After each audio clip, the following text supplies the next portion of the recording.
noite. Boa noite. Cobertura da Covid-19. Publicitário do século XXI.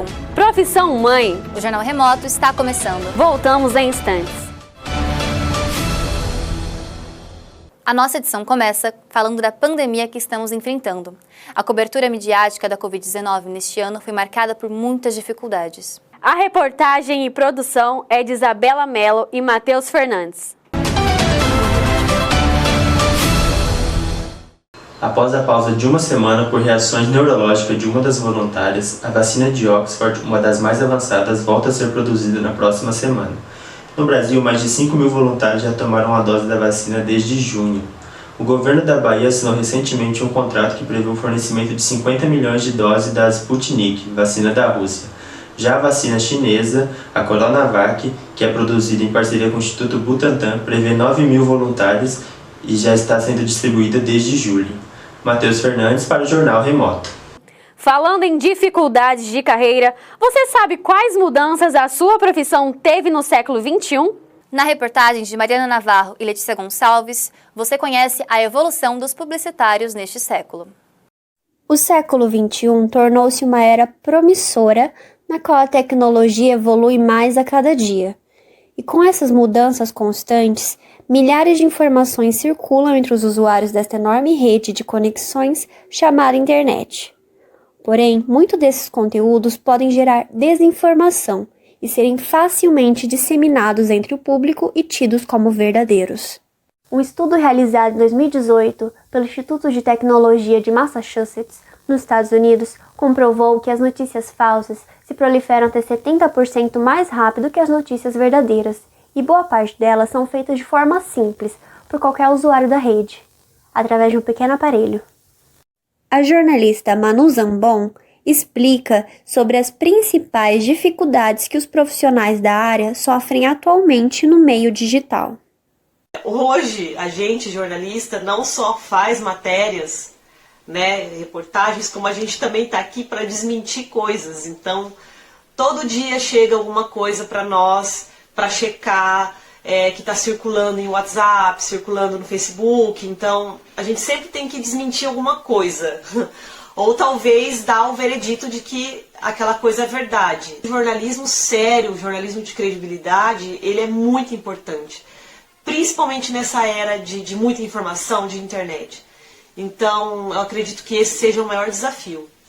O jornalista e professor universitário Fernando Verga ministra disciplinas voltadas ao meio digital para estudantes de jornalismo. De acordo com ele, o cenário das fake news colabora na crise de credibilidade entre jornalista e sociedade quando se fala na informação via internet. As pessoas não estão entendendo mais qual que é o papel do jornalista nesse meio. Eu preciso de um jornalista para me passar informações? Se eu posso pegar as informações pelo WhatsApp, pelo Facebook ou por grupos de família e amigos? A questão é, esse tipo de informação corre muito risco de não estar pautada na realidade. Esse tipo de informação, sim, pode vir contaminada com opiniões e opiniões que não foram apuradas por um profissional, Quando o jornalista especialista dá a sua opinião a respeito de algo, ele faz isso depois de muita pesquisa e depois de estudar muito. O jornalismo teve que ser adaptado a diferentes plataformas e hoje é veiculado em sites e redes sociais em multiformatos. O jornalista agora informa dentro de um espaço virtual, visando atender um público que agora pede por informações rápidas e objetivas e que possui voz mais ativa para dar o feedback. Então eu acredito que o jornalista ele precisa estar, acima de tudo, muito bem informado. Isso significa dizer que ele precisa ler sobre tudo, sobre todas as fontes e ainda ter tempo ágil para publicar essas informações, mesmo que ele perca o furo da notícia, sem esses elementos, as dificuldades vão se intensificar, porque ele pode publicar uma notícia que não é verdadeira. É muito importante que essa disseminação de notícias sérias, dessas notícias que de fato têm interesse público, que ela ocorra da melhor forma possível e deve começar a partir do jornalista.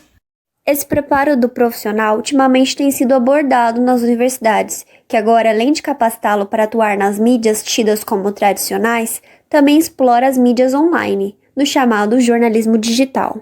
Seja qual o formato escolhido, o fazer jornalismo é muito mais que informar nos dias de hoje. O papel do jornalista no século XXI é estabelecer conexões, viabilizando a informação para ambos os lados, como intermédio, é claro, de forma verídica.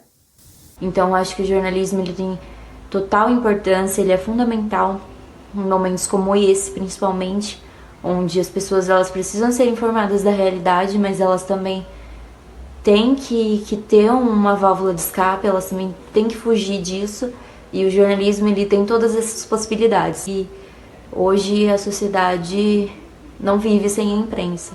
Acho que a imprensa é um serviço essencial, é fundamental, e amo fazer jornalismo, amo o curso que eu escolhi para mim, espero trabalhar muitos anos com essa carreira que eu escolhi para minha vida. E no próximo bloco, Profissão mãe. a ilusão do álcool. Não saia daí, voltamos em instantes. Agora vamos falar de uma profissão que não tem férias, folga ou fim de semana. Ser mãe é um trabalho em tempo integral e para a vida inteira. A reportagem é de Ariane Mantovani e Tamires Gazola. Se engana quem acredita que mães que se dedicam aos filhos em tempo integral não trabalham. Pelo contrário, o trabalho também acaba se tornando integral. Ser mãe requer atenção constante, e uma mãe dedicada se preocupa a vida toda com a educação e com o caminho que os filhos irão tomar. Marley Mantovani é mãe, e todo o seu tempo é direcionado para cuidar da família. Marido, filhos, neta, uma vida destinada ao amor 24 horas por dia. Sou casada há 34 anos, tenho muito orgulho de falar que eu fui mãe desde meus 18 anos. Eu sou mãe em período integral, com muito orgulho. Eu tive meu filho com 18 anos, minha filha com 25 anos. Eu sempre cuidei da educação deles, da forma que foi possível, levando, buscando na escola, cuidando, dando carinho, dando amor e tentando conduzir eles para o caminho certo. Eu acho que eu fiz bem nesse sentido assim, mas não é uma coisa fácil. Cuida da casa, cuida dos filhos, cuida da casa, cuida de tudo. Quando chega tarde, é óbvio que você está cansado igual todo mundo. Eu tenho muito orgulho de falar que eu pude cuidar dos meus filhos em período integral, 24 horas por dia. Hoje eu ajudo meu filho com a criação da minha neta, que ela passa os finais de semana com a gente. Algumas pessoas acham que não é trabalho, que não é tanto esforço assim, mas porque a gente também tem preocupações, tem cuidados, mas que vale a pena, porque tudo vale a pena, cuidar dos filhos vale a pena. Boas lembranças foram criadas como esposa, mãe e avó. A recompensa está em ver seus filhos crescendo e hoje sua neta.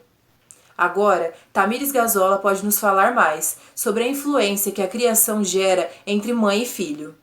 Uma pesquisa divulgada pela CAT em 2019 aponta que 30% das mulheres deixam o mercado de trabalho para cuidar de seus filhos.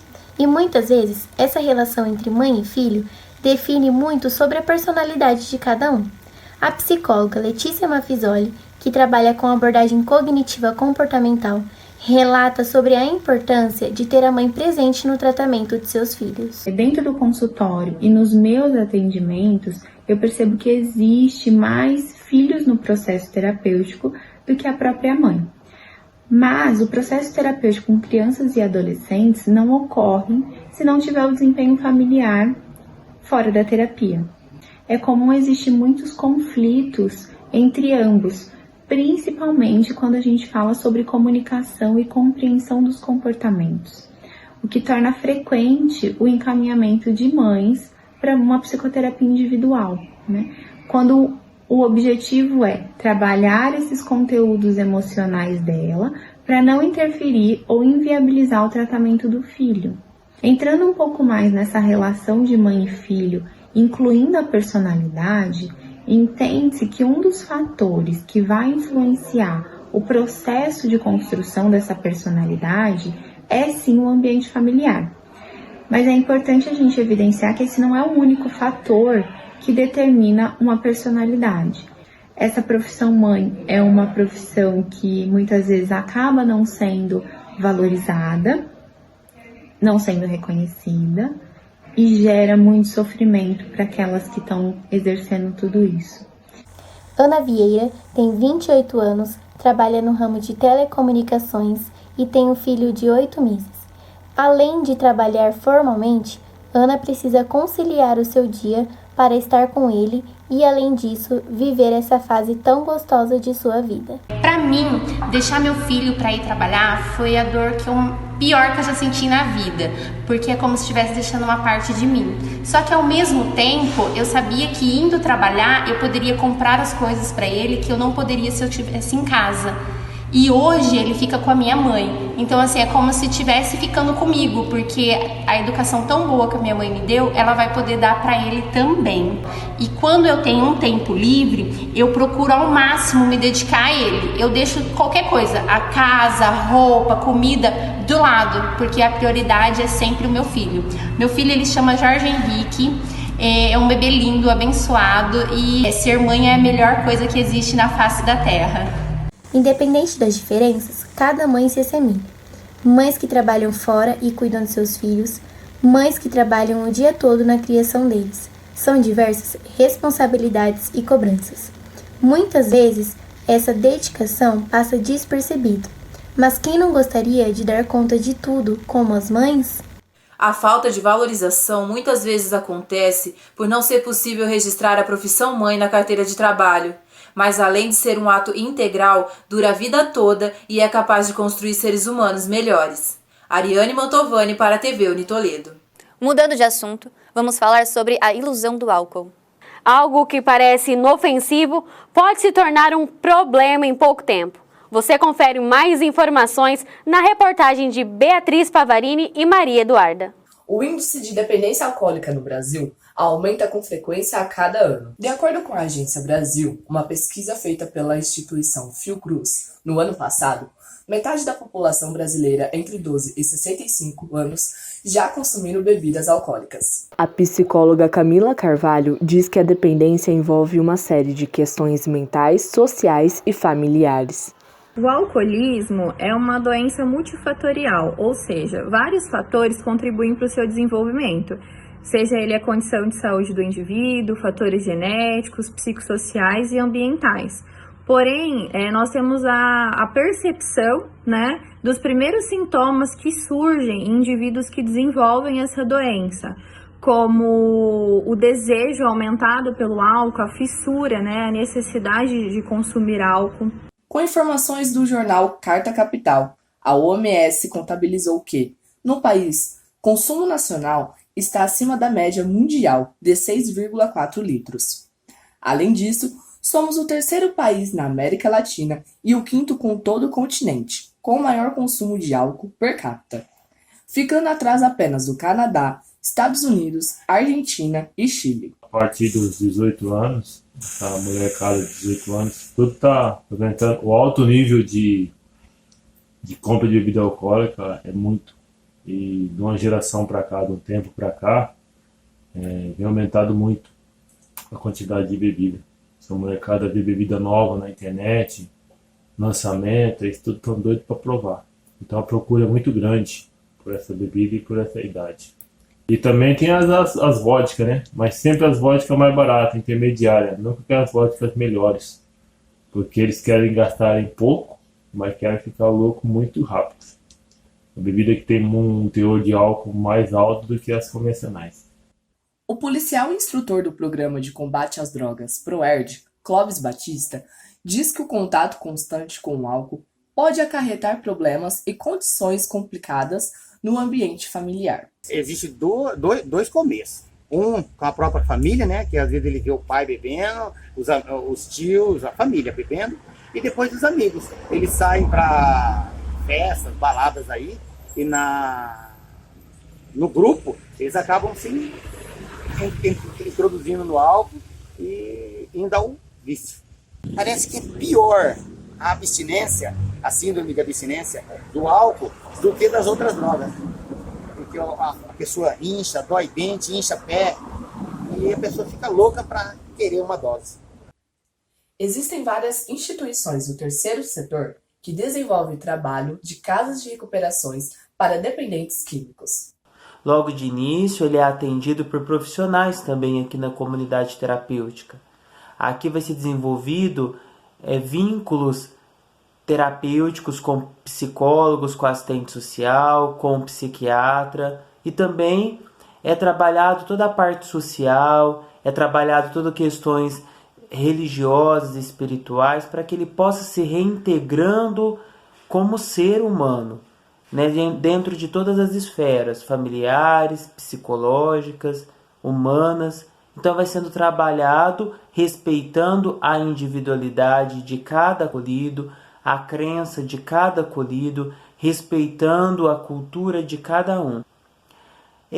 Geralmente, aqueles que são dependentes de álcool, eles têm várias dificuldades, mas é comum ter muita abstinência, sentir necessidade da substância. Para isso a gente tem uma equipe de psicólogos, uma equipe médica preparada para ajudar esse acolhido nesse início, que é muito difícil.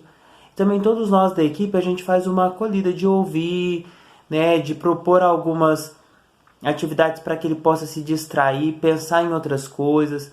Na hora que ele está pensando na bebida, na substância, a gente já propõe outras atividades para que ele possa ir tendo opções e perceber que não é só com a bebida que ele consegue se distrair, que ele consegue sorrir, que ele consegue ir para uma festa, que é a grande crença de muitos de nossa sociedade. Com isso, as consequências do álcool envolvem uma série de problemas que prejudicam o dependente e quem vive ao seu redor. Então, um dos principais prejuízos e das consequências que a dependência ao álcool causa na vida do indivíduo é que ele tem grandes prejuízos sociais, né? E fortemente é isolado por conta disso. Realmente, um assunto muito grave e que merece mais atenção. E agora você acompanha a previsão do tempo com Caroline Franciele.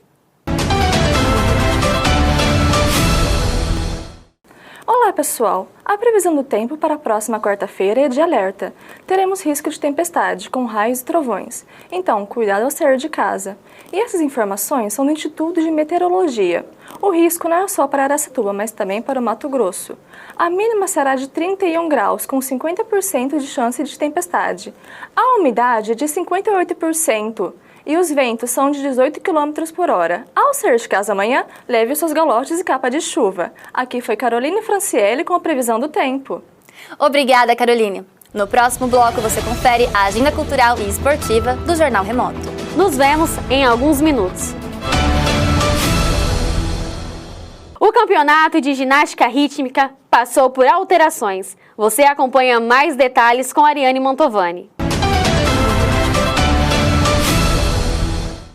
Boa noite. Na última semana, a Secretaria de Esportes de São Paulo anunciou que está organizando a Copa de Ginástica Rítmica online. As inscrições e músicas devem ser enviadas até 25 de novembro. O evento será realizado nos dias 11, 12 e 13 de dezembro. Podem participar entidades de todas as cidades paulistas que tenham a ginástica rítmica como foco. As categorias serão mirim, pré-infantil, infantil, juvenil, adulto e masculino. Podem participar atletas a partir de 6 anos de idade e até os 16 anos. Acompanhe agora a agenda cultural com Larissa Gomes. Boa noite, e se você é artista, não perca esta super novidade. O Conselho Municipal de Cultura de Birigui abre inscrições para editais de fotografia, música, dança, entre outras modalidades artísticas que serão premiadas. As inscrições podem ser feitas nos dias 23 e 24 de novembro, pelo formulário eletrônico disponível nas redes sociais da Secretaria de Cultura e Turismo de Birigui. E a Prefeitura de Araçatuba também está com inscrições abertas para a seleção de propostas de atividades de divulgação cultural.